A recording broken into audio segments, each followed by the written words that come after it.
کھیتی کے شاعر کون ہیں؟ نظم کھیتی کے شاعر ہے عمیق حنفی۔ کون ہے کھیتی کے شاعر؟ عمیق حنفی ہیں۔ اس کے بعد دیکھیں، اس کے بعد آپ کو اور بڑھنے کے موقع بھی ہمیں دیتا ہے وقت۔ کیا یہ مصرع نظم کھیتی سے ماخوذ ہے، یعنی اس نظم سے لیا گیا ہے؟ ہاں، یہ مصرع نظم کھیتی سے ہی ماخوذ ہے، یعنی لیا گیا ہے۔ سبز کو ہے نا، سبزہ کو بھی پڑھ سکتے ہیں، سبزہ کو زرعی بنانے کی اجازت ہمیں کون مرحمت کرتا ہے؟ سبزہ کو زرعی بنانے کی اجازت ہمیں وقت مرحمت کرتا ہے۔ کون کرتا ہے؟ وقت مرحمت کرتا ہے۔ سورج کی کرن کی ہمدمی میں کیا وقت ہمیں جھومنے دیتا ہے؟ ہاں، وقت ہمیں جھومنے دیتا ہے۔ اس کے بعد دیکھیں، عمیق حنفی کی دو طویل نظموں کے نام لکھیے۔ طویل یعنی لمبے، نظم کا نام لکھنا ہے۔ دیکھیے کیا کیا ہے۔ عمیق حنفی کی دو طویل نظموں کا مجموعہ کیا کیا ہے؟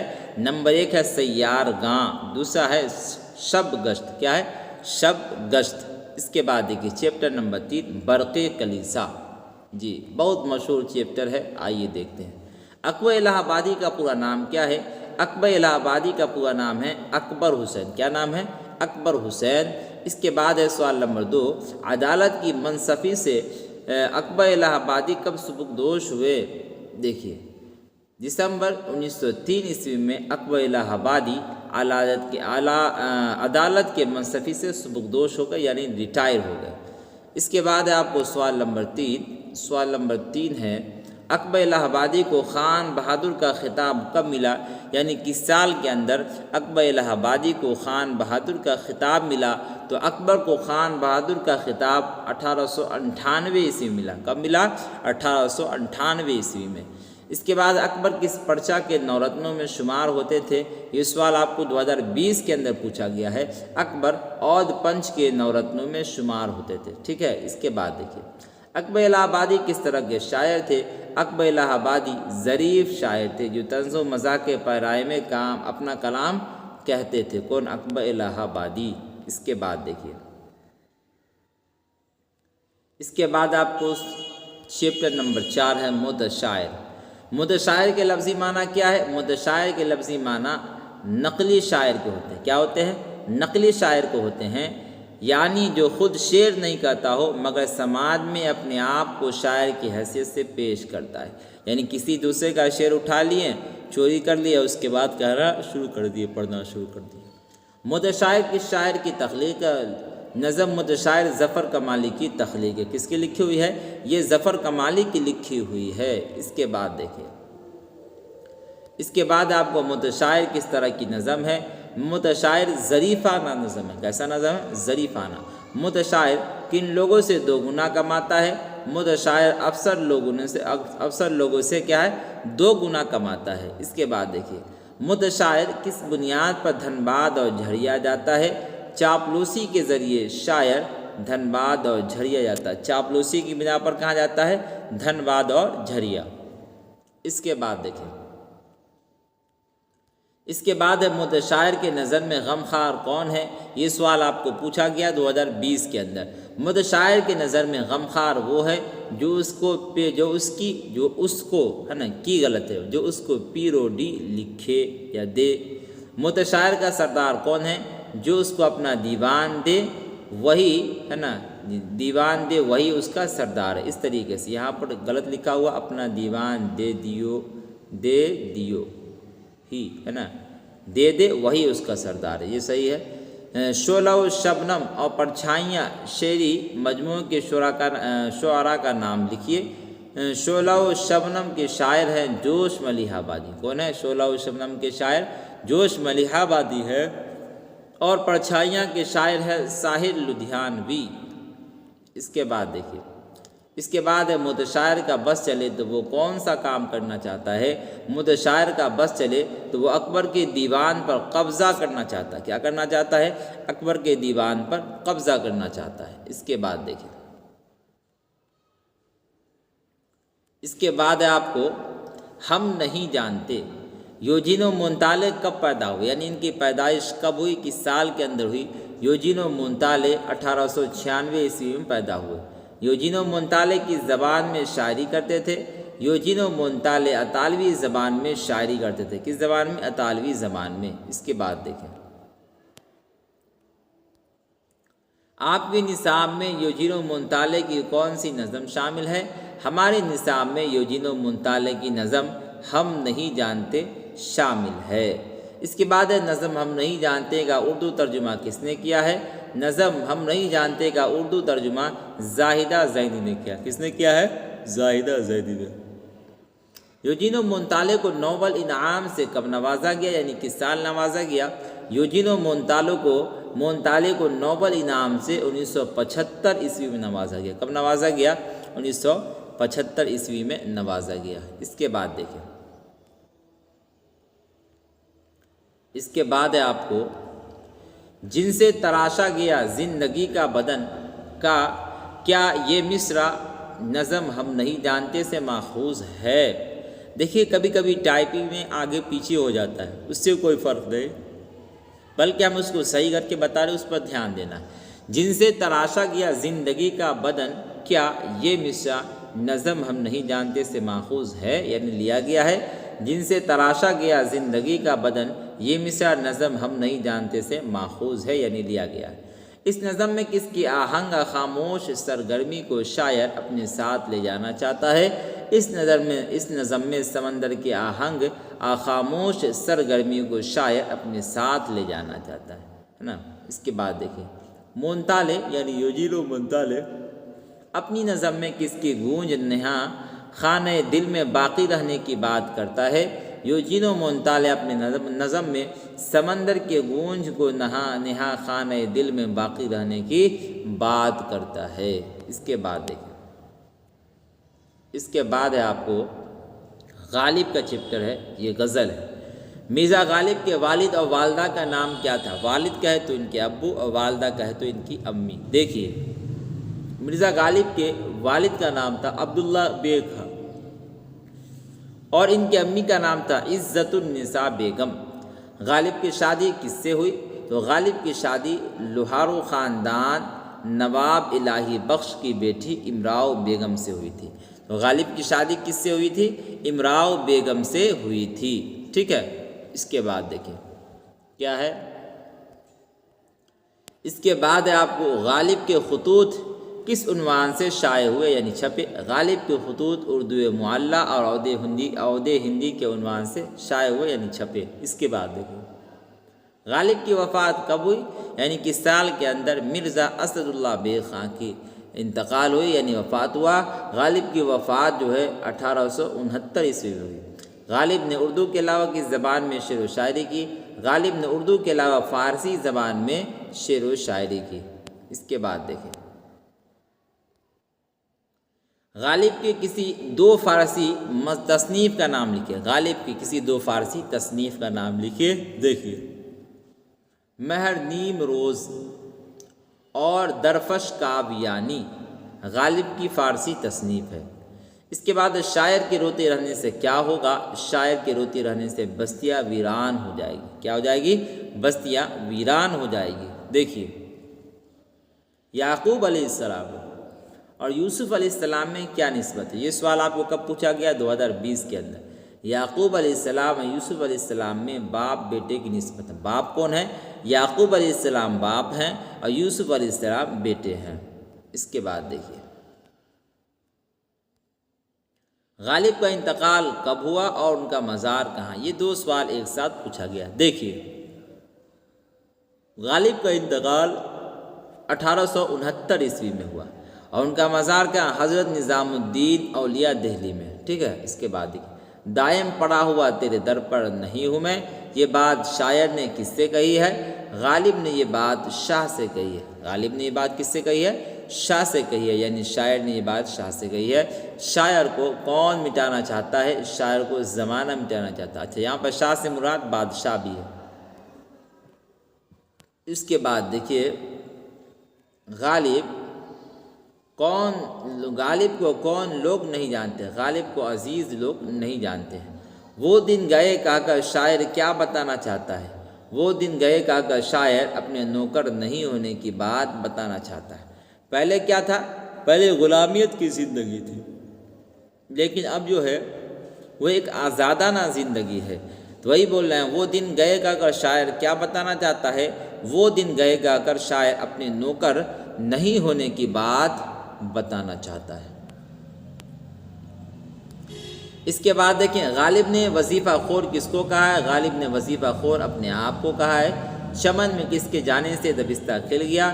چمن میں غالب کے جانے سے دبستہ کھل گیا۔ موحد کسے کہتے ہیں؟ تو اس کا دیکھیے کیا جواب ہے، اس کا جواب ہے آپ کو موحد، خدا کو ایک ماننے والے کو موحد کہتے ہیں، خدا کے ایک ماننے والے کو کیا کہتے ہیں؟ موحد کہتے ہیں۔ رنج سے خوگر ہونے سے کیا مراد ہے؟ رنج سے خوگر ہونے سے مراد رنج کا عادی ہونا ہے۔ کیا ہونا ہے؟ رنج کا عادی ہونا مراد ہے۔ اس کے بعد دیکھیں چیپٹر نمبر 7 ہے یگانہ چنگیزی۔ کیا ہے؟ یگانہ چنگیزی کا ہے۔ یگانہ چنگیزی کا پورا نام کیا تھا؟ یگانہ چنگیزی کا پورا نام تھا مرزا واجد حسین یاس یگانہ چنگیزی، ٹھیک ہے۔ یگانہ چنگیزی کی پیدائش کب اور کہاں ہوئی؟ جو سوال ہے اس میں، یگانہ چنگیزی کی پیدائش 1884 عیسوی میں کہاں ہوئی؟ پٹنہ سٹی کے محلہ مغل پورہ میں ہوئی، ٹھیک ہے۔ اس کے بعد دیکھیے یگانہ چنگیزی کے والد کا نام کیا تھا؟ والد کا ہے تو ابو، ان کے ابو کا کیا نام تھا؟ دیکھیے یگانہ چنگیزی کے والد کا نام تھا مرزا غلام حسین۔ کیا نام تھا؟ مرزا غلام حسین تھا، اور عرفی جو نام تھا وہ کیا تھا؟ مرزا پیارے صاحب۔ یگانہ چنگیزی کی زندگی کا بیشتر حصہ کہاں گزرا؟ یگانہ چنگیزی ان کی زندگی کا بیشتر حصہ یعنی زیادہ تر حصہ کہاں گزرا؟ یگانہ چنگیزی کی زندگی کا بیشتر حصہ لکھنؤ میں گزرا۔ کہاں گزرا؟ لکھنؤ میں۔ اس کے بعد یگانہ کے کیا معنی ہے؟ یگانہ کے معنی آپ کو عجوبہ اور یکتا کے ہیں۔ کیا یگانہ کے معنی؟ عجوبہ اور یکتا کے ہیں، اکیلا کے ہیں۔ اس کے بعد دیکھیں، اس کے بعد ہے آپ کو یگانہ چنگیزی پہلے کیا تخلص کرتے تھے؟ تخلص اس کو بولتے ہیں جس کو شاعر اپنے شعر کے اخیر میں اپنے نام کا ٹکڑا استعمال کرے۔ تو یگانہ چنگیزی پہلے یاس تخلص کرتے تھے۔ کیا کرتے تھے؟ یاس تخلص کرتے تھے۔ اس کے بعد دیکھیے خلیل الرحمن اعظمی کا یہ چیپٹر ہے جی۔ دیکھیے خلیل الرحمن اعظمی کی پیدائش کب اور کہاں ہوئی؟ یعنی کب یعنی کس سال، اور کہاں یعنی کس جگہ۔ خلیل الرحمن اعظمی کی پیدائش اعظم گڑھ کے قریب سیدھا سلطان پور میں 1927 عیسوی میں ہوئی۔ تو ان کی پیدائش کب ہوئی؟ تو 1927 میں۔ کہاں ہوئی؟ تو اعظم گڑھ کے قریب ایک گاؤں کا نام ہے سیدھا سلطان پور، وہیں، ٹھیک ہے۔ اس کے بعد دیکھیں خلیل الرحمن اعظمی کس یونیورسٹی سے وابستہ تھے، یعنی جڑے ہوئے تھے کس یونیورسٹی سے؟ خلیل الرحمن اعظمی علی گڑھ ہے نا، کیا علی گڑھ مسلم یونیورسٹی سے، مسلم یونیورسٹی کے شعبہ اردو میں لیکچرر کے عہدے پر مامور تھے، یعنی اس سے جڑے ہوئے تھے۔ خلیل الرحمن اعظمی کے کسی دو شعری مجموعے کا نام لکھیے۔ یہ سوال آپ کو 2020 کے اندر پوچھا گیا ہے۔ کاغذی پیرہن، نیا عہد نامہ ان کی شاعری کے دو مجموعے ہیں۔ اس کے بعد دیکھیے خلیل الرحمن اعظمی کی وفات کب اور کتنی عمر میں ہوئی؟ کو لکھا ہوا ہے غلط ہے، کب اور کتنی عمر میں ہوئی؟ خلیل الرحمن اعظمی کی وفات 1978 عیسوی میں، صرف 51 سال کی عمر میں۔ کتنی عمر میں؟ صرف اور صرف 51 سال کی عمر میں ان کا انتقال ہوا۔ خلیل الرحمن اعظمی کے PhD مقالے کا کیا عنوان تھا؟ دیکھیے خلیل الرحمن اعظمی کے تحقیقی مقالے کا عنوان تھا اردو میں ترقی پسند ادبی تحریک تھا۔ کیا مقالے کا عنوان تھا؟ ترقی پسند ادبی تحریک تھا، ٹھیک ہے۔ اس کے بعد دیکھیے اس کے بعد آپ کو خلیل الرحمن اعظمی کے دو معاصرین کے نام بتائیے۔ دو ان کے ہم معاصر یعنی ان کے جو ساتھی ہیں زمانے کے، اس کا نام بتانا ہے۔ دیکھیے خلیل الرحمن اعظمی کے دو معاصر شاعر ناصر کاظمی اور ابن انشا ہیں۔ دو معاصر کا نام ہو گیا۔ پہاڑ کاٹنے والے کی اصطلاح کس کے لیے استعمال کی جاتی ہے؟ پہاڑ کاٹنے والے کی اصطلاح فرہاد کے لیے استعمال کی جاتی ہے۔ کس کے لیے؟ فرہاد کے لیے استعمال کی جاتی ہے۔ اس کے بعد دیکھیں آپ، اس کے بعد ہے آپ کو خلیل الرحمن اعظمی کہاں پیدا ہوئے تھے، یعنی کس جگہ پیدا ہوئے تھے؟ اعظم گڑھ کے گاؤں سیدھا سلطان پور میں خلیل الرحمن اعظمی پیدا ہوئے۔ خلیل الرحمن اعظمی کا پیشہ کیا تھا؟ خلیل الرحمن اعظمی کا پیشہ تھا علی گڑھ میں تدریس کا تھا، یعنی پڑھانے لکھانے کا پیشہ تھا۔ اس کے بعد کتاب اردو میں ترقی پسند ادبی تحریک کس کی لکھی ہوئی ہے؟ اردو میں ترقی پسند تحریک یہ خلیل الرحمن اعظمی کی لکھی ہوئی ہے۔ اس کے بعد دیکھیے، اس کے بعد غم ارشد، یہ قطع تاریخ ہے۔ قطع تاریخ غم ارشد کے مصنف کون ہے، یعنی اس کے رائٹر کون ہے؟ قطع تاریخ غم ارشد کے مصنف ہے عطا کاکوی۔ اس کے بعد دیکھیے عطا کاکوی کی وفات کب ہوئی، یعنی کس سال کے اندر ہوئی؟ عطا کاکوی کی وفات 1998 عیسوی میں ہوئی۔ اس کے بعد دیکھیے باغ و بہار کے اعداد بتائیے، اس کی گنتی کتنا بتانا ہے؟ باغ و بہار کے جو اعداد ہے 1217، کتنے ہیں؟ 1217 ہیں۔ اس کے بعد محمد کے اعداد بتائیے، محمد کے اعداد ہے 92، کتنے ہیں؟ 92 ہیں۔ اس کے بعد دیکھیے جمیل اور عقیل کون ہیں؟ جمیل اور عقیل جو ہے ارشد مرحوم کے بیٹے ہیں۔ کس کے بیٹے ہیں؟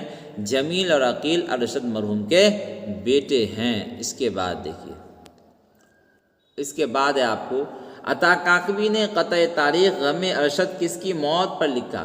عطا کاکوی نے قطع تاریخ غم ارشد اپنی جوان سال بیٹی ارشد کی موت پر لکھی، یعنی عطا کاکوی جو ہے ارشد کے ابو ہیں، ٹھیک ہے جی۔ ارشد کاکوی عطا کاکوی میں کیا رشتہ تھا؟ ارشد کاکوی عطا کاکوی میں باپ بیٹے کا رشتہ تھا۔ ارشد کاکوی یہ بیٹا تھا اور عطا کاکوی یہ کون تھے؟ باپ تھے۔ یعنی ارشد کاکوی مرحوم بیٹا تھا، یعنی ان کا جو بیٹا تھا وہ انتقال ہو گیا تو اس کو مرحوم کہہ دیا گیا، اور عطا کاکوی ان کے باپ تھے، یعنی ان کے والد صاحب تھے۔ اس کے بعد دیکھیے، اس کے بعد جب ارشد کاکوی کی وفات ہوئی تو وہ کتنے سال کے تھے؟ جب ارشد کاکوی کی وفات ہوئی تو وہ صرف 34 سال کے تھے۔ کتنے سال کے تھے؟ صرف اور صرف 34 سال کے تھے۔ اس کے بعد دیکھیے غم ارشد میں ارشد کے 2 بیٹوں کا ذکر ہے، دونوں کے نام بتائیے۔ ارشد کے دونوں بیٹوں کا نام ہے جمیل اور عقیل۔ کیا نام ہے؟ جمیل اور عقیل ہے۔ اس کا تذکرہ ہے نا کس میں لکھا ہوا ہے؟ غم ارشد جو لکھا گیا اس کے اندر اس کا تذکرہ بھی کیا گیا ہے۔ اس کے بعد دیکھیے، اس کے بعد ہے آپ کو مرثیہ۔ کیا ہے؟ مرثیہ ہے جی۔ ابتدا میں انیس کا تخلص کیا تھا؟ یہ سوال آپ کو 2020 کے اندر پوچھا گیا۔ ابتدا میں انیس کا تعلق حزی تھا۔ کیا تھا؟ حزی۔ اس کے بعد مرثیہ کس لفظ سے مشتق ہے؟ مرثیہ لفظ عربی کے لفظ رسا سے مشتق ہے نا۔ مرثیہ آسان لفظ میں کہے تو مرثیہ عربی کے لفظ رسا سے مشتق ہے۔ اس کے بعد دیکھیے، اس کے بعد آپ کو انیس کا تعلق کس دبستان سے ہے؟ امیر انیس کا تعلق دبستان لکھنؤ کی شاعری سے ہے۔ دبستان لکھنؤ سے، اتنا بھی لکھ دیں گے کافی ہے۔ اس کے بعد دیکھیے انیس کے اسلاف میں کس مثنوی نگار کا نام آتا ہے؟ انیس کے اسلاف میں میر غلام حسن، کیا نام ہے؟ میر غلام حسن مثنوی نگار کا نام آتا ہے، جو ان کے دادا تھے۔ تو انیس کے اسلاف میں کس مثنوی نگار کا نام آتا ہے؟ انیس کے اسلاف میں میر غلام حسن۔ یہاں پر غلام جو ہے صحیح کر کے لگایا گیا، پہلے غلط لکھا ہوا تھا۔ تو میر غلام حسن یہ مثنوی نگار ہیں جو انیس کے کون ہیں؟ دادا ہیں، ٹھیک ہے۔ اس کے بعد دیکھیے، اس کے بعد آپ کو مشرقی شاعری میں مرثیہ کسے کہتے ہیں؟ مشرقی شاعری میں مرثیہ اس نظم کو کہتے ہیں جو کسی کی موت پر کہی جائے، اس کو کیا کہتے ہیں؟ مرثیہ کہتے ہیں۔ میر انیس کس طرح کی شاعری کے لیے مشہور ہے، معروف ہے؟ میر انیس مرثیہ نگاری کے لیے مشہور ہے، معروف ہے۔ اردو کے مشہور مثنوی نگار میر حسن میر انیس کے کون تھے؟ اردو کے مشہور مثنوی نگار اور مثنوی سعی البیان کے مصنف میر حسن ہے نا، کیا تھے؟ میر حسن اور میر انیس کے دادا تھے۔ میر حسن کون تھے؟ میر غلام حسن جو تھے میر انیس کے، یہاں پر غلام لگایا گیا نا، میر غلام حسن، یہاں پر بھی آپ کو ہو جائے گا میر غلام حسن ہے نا، میر غلام حسن، ٹھیک ہے۔ میر غلام حسن یہ میر انیس کے دادا تھے۔ اس کے بعد میر انیس کی پیدائش کب اور کہاں ہوئی؟ میر انیس کی پیدائش فیض آباد میں، جس کا نام اب چینج کر کے رکھ دیا گیا ایودھیا۔ کب ہوئی؟ تو 1802 عیسوی میں ہوئی۔ اس کے بعد دیکھیے اس کے بعد میر انیس کی وفات کب اور کہاں ہوئی؟ میر انیس کی وفات ہوئی لکھنؤ میں. کب ہوئی؟ تو 1874 عیسوی میں ہوئی. اس کے بعد میر انیس کا پورا نام کیا تھا؟ تو میر انیس کا پورا نام تھا میر ببر علی انیس. کیا نام تھا؟ میر ببر علی انیس تھا. اس کے بعد دیکھیے میر انیس کے ایک ہم عصر کا نام بتائیے. یہ سوال آپ کو 2020 کے اندر پوچھا گیا. میر انیس کے ایک ہم عصر کا نام ہے مرزا سلامت علی دبیر. کیا نام تھا؟ مرزا سلامت علی دبیر نام تھا. اس کے بعد دیکھیے اس کے بعد ہے آپ کو سوال نمبر 12. سراپا کس صنف کا جزو ہے؟ سراپا صنف مرثیہ کا جزو ہے. کس صنف کا جزو ہے؟ صنف مرثیہ کا. اس کے بعد ہے رجز پرے یا رجز پرے، یہ کس صنف کا جزو ہے؟ تو اس کا جواب کیا ہے؟ صنف مرثیہ کا جزو ہے. کون؟ رجز جو ہے یہ صنف مرثیہ کا جزو کہلائے گا. ٹھیک ہے. دیکھیے اللہ کے فضل و کرم سے پورے چیپٹر کا جو VBI سبجیکٹو تھا وہ آپ کے سامنے پیش کر دیا گیا. آج کے لیے اتنا ہی. اگر آپ کو ہماری یہ ویڈیو پسند آتی ہے تو آپ اسے لائک کریں، اور جو لوگ ہمارے چینل پر نئے جڑے ہیں وہ ہمارے چینل کو ضرور سبسکرائب کریں، اور اپنے دوستوں تک خوب اس ویڈیو کو زیادہ شیئر کریں. اس لیے کہ اب وقت زیادہ نہیں ہے، اس لیے اخیر وقت میں آپ لوگ کی خواہش بھی تھی کہ VBI سبجیکٹو لائیے، تو آپ کو 2 نمبری جو سبجیکٹو ہے آپ کے سامنے لایا گیا تاکہ آپ بآسانی اس کی تیاری کر سکیں اور آنے والے ایگزام میں اچھے نمبرات سے کامیابی حاصل کر سکیں. آج کے لیے اتنا ہی. فقط والسلام.